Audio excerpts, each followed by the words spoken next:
Gagawa ko ng sinangag.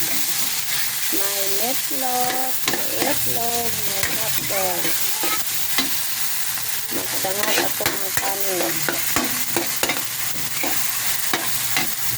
Para masarap. Marami sahog.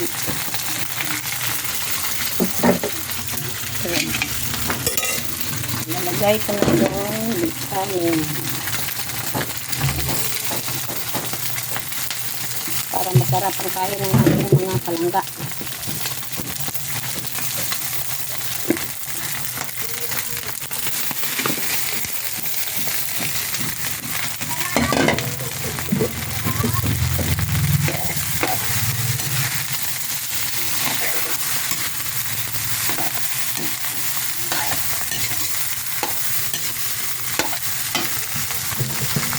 Lalagyan ko ng sibuyas.